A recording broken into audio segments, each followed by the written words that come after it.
Hey everybody, so I'm back again.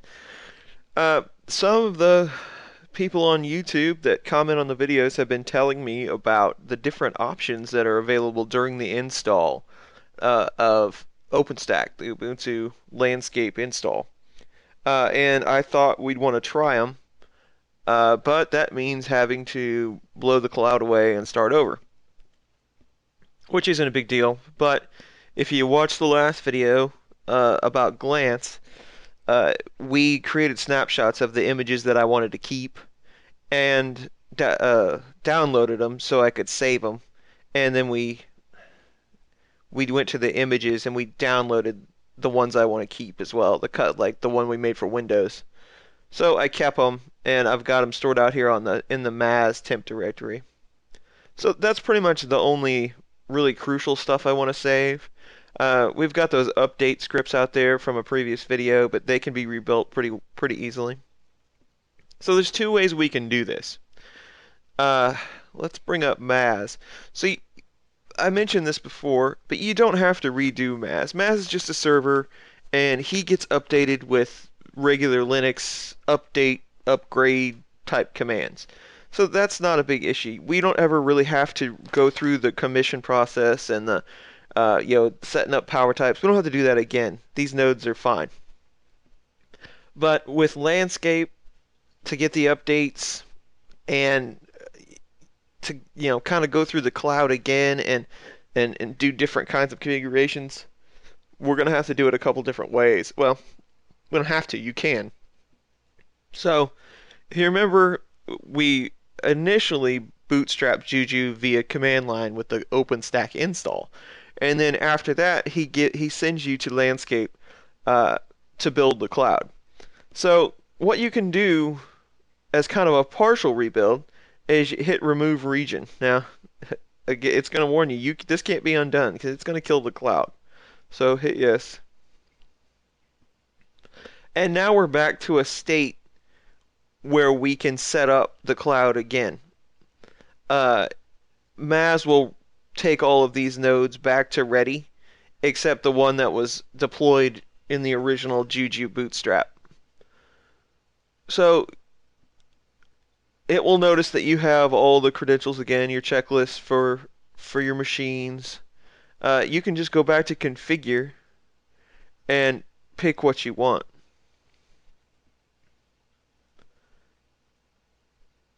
I do recommend, if you're gonna go this route, uh, that you go and shut down all those machines. So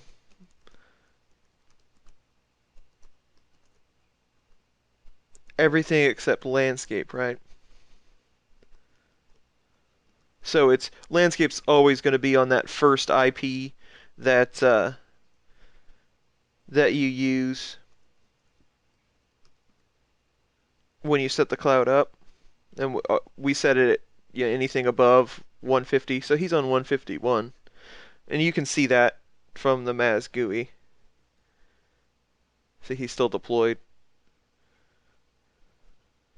See, he's at 151.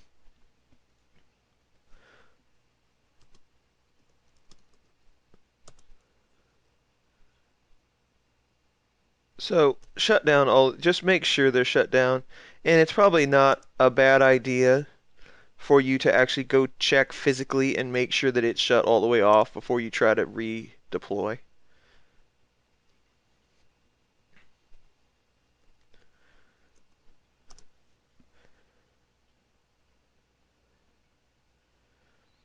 So you can do that. And now, if they're all shut down, you can just go ahead and hit rebuild region. I don't want to do this. I am going to take it one step further, and I'm going to do redo the landscape node as well. So what we would do is I'm just going to shut down the landscape node too. So all the machines are shut down. Come back to Maz and release this landscape node. Now he's unassigned and available. So all my nodes are ready. I am going to issue the Openstack uninstall command.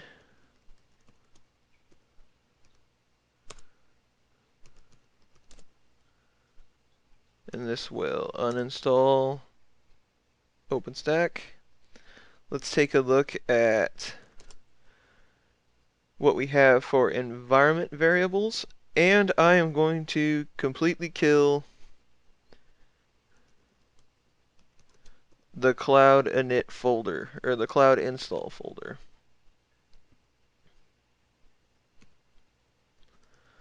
To make sure that there are no remnants of the cloud left.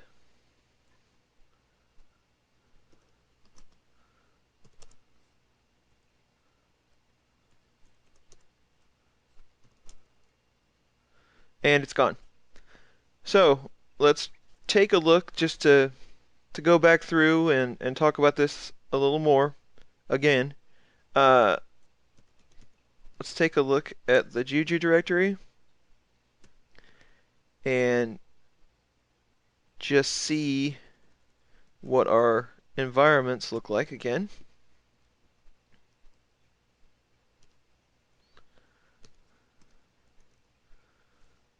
Let's just cat that file. So this is still a valid file because we've still got the same MAS server. So you don't have to change that. But you might want to blow away the environments and the SSH directory because we're going to rebootstrap Juju. So let's go ahead and do that.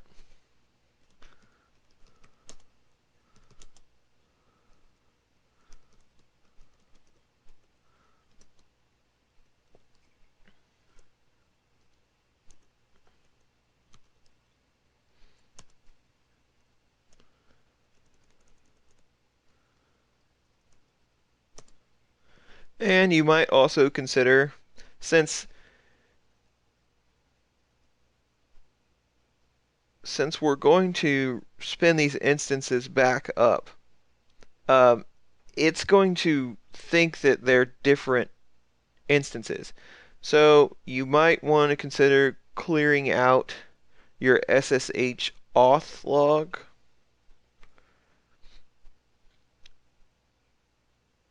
with all of these, all the IPs. So just run through them. So when they come back up as new, he won't complain. I don't think I have a 6. Okay. So that's the cleanup portion. Now I will make sure MAS is up to date.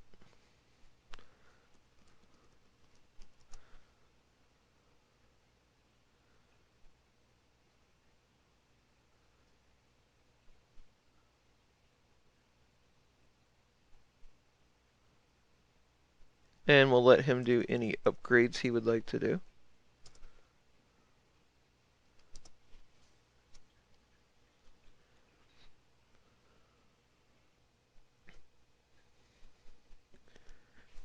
Okay, he did a couple of upgrades.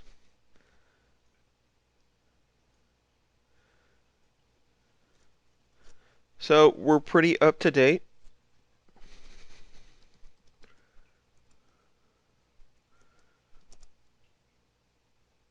Still on 14.4, that's good. Okay, now we're ready to start the OpenStack install once again. Probably a good idea to reboot MAS just for fun. Okay, he's rebooted.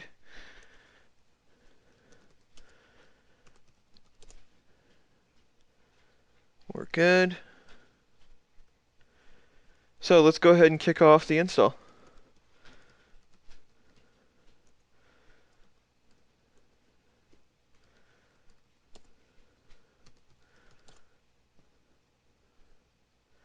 See, already you can tell it's different.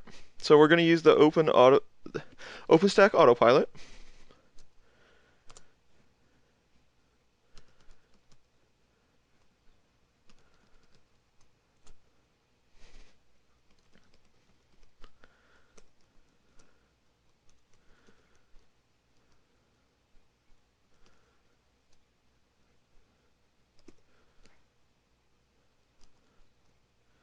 And remember, you can probably use uh, private or public IP for mass. Doesn't matter. Here is something you've heard me complain about before.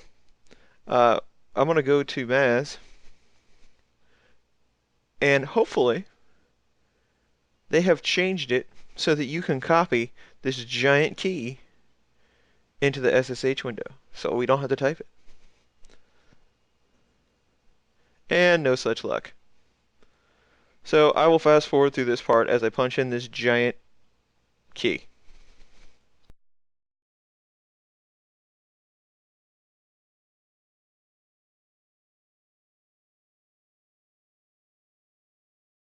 Okay, looks good.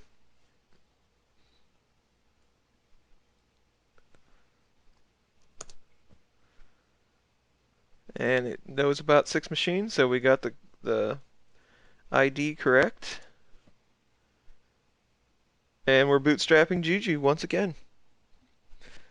So I will pause the video. If, as you've seen with the installs before, this takes a little while. I'll be back when it's done. Okay, the install is done.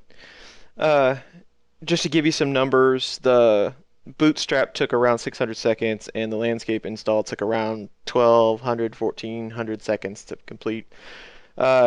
But we have a new IP, so let's get to it. I'm gonna update my bookmark real quick.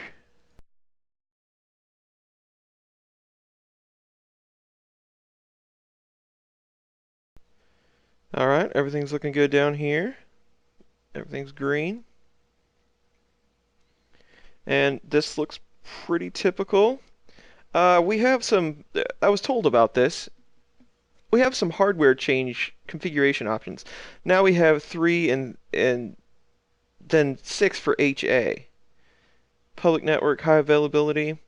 This could be interesting. Let's go ahead, select KVM. This has changed since I did the last video install. You want to go with your public interface now. It used to be just one option. Uh, so ETH0. This will allow the floating IPs. They will be uh, part of your public network, the internet-facing network now. So go with this one. It makes it, I don't know, a little easier, I guess. So let's go with that. Uh, Also, it's going to change where that public interface is, and you'll see that in a second. So select that. Um, we're going to do Ceph again because I don't have enough nodes for Swift. And so on my configuration, if you select E0, it's going to show you the machine with the actual interface that goes to the internet-facing network, the public network. If you went back here and did ETH1, it would change that. See, there aren't any on the public network for ETH1. So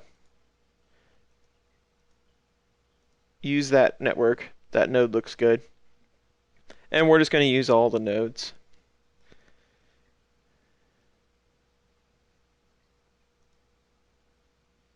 Okay. Uh, at least 3 machines, 6 machines for HA. And we're not going to be in a high availability situation because I don't have 6 machines. I've only got 5. So that's interesting. I still want to find a 6th machine. But anyway, let's install it.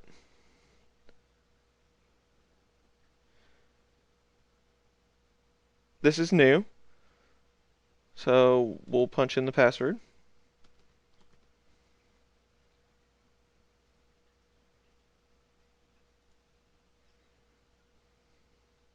So now it lets you choose the password instead of having that crazy password that it had before. So it's going to go through this whole install, and you know this takes a while. I got some alerts up here. That's fine.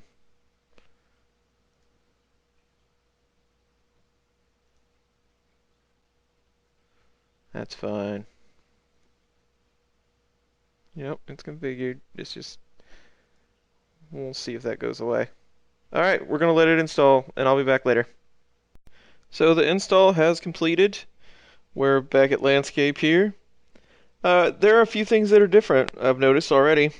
Um, for one thing, I noticed it's using 17 computers. I don't know how it spaced the LXC containers out this time, but it used to use 15. So that's interesting. We'll look at that in the Juju GUI.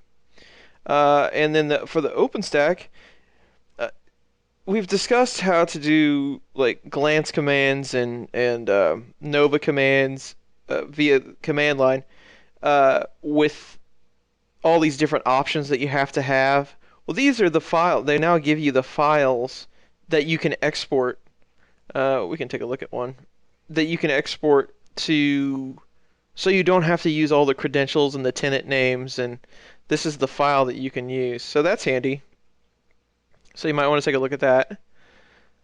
Uh, and also, it looks like down here that they're going to give you the option if you spin more nodes up in Maz that you could come down here and add them on the fly. So that's really cool too. I definitely want to try that at some point. So let's go to the dashboard.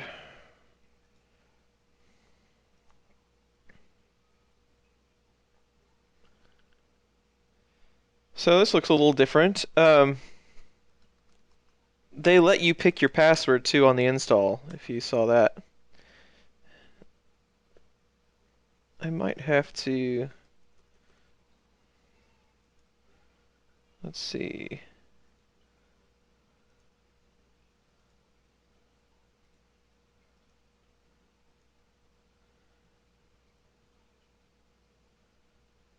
So there's the admin password. It looks like you can use your email that you select as well. I'm gonna go ahead and try it. They automatically create you an account with that email that you used.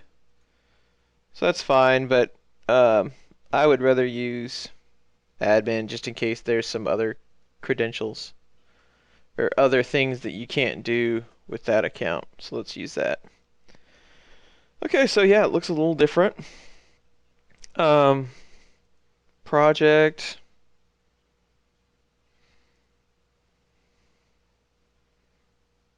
kind of the same. Volumes. Looks like there's some sort of transfer you can do with a volume now. That's kind of interesting.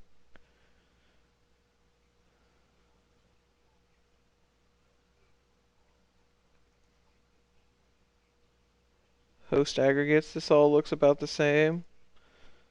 System information, everything's up.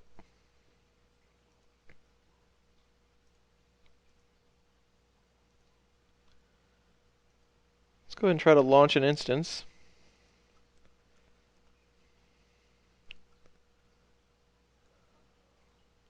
Let's do small.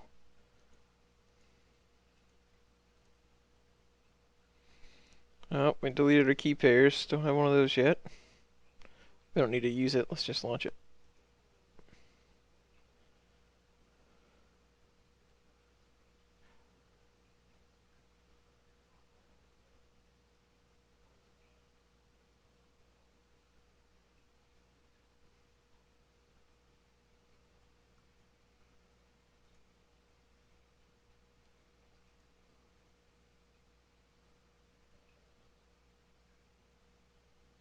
Alright, it spawned. That's good.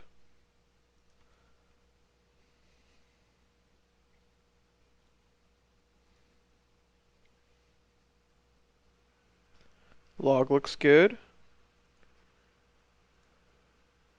I'm sure we'll have to go through and configure the console again, but there's a video out there for that.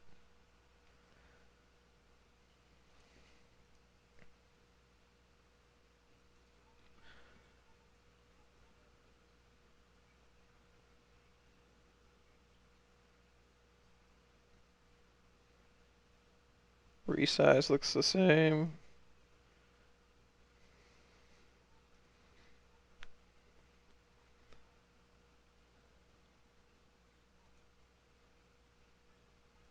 I'm interested in this volume.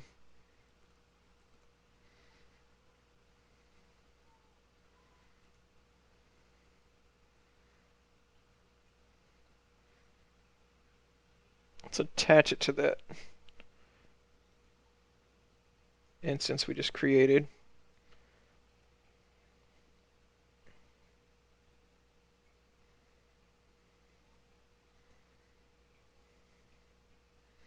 Oh, now you can upload it to an image from the GUI. That's cool. You can change its type now. You can't add more than one server yet.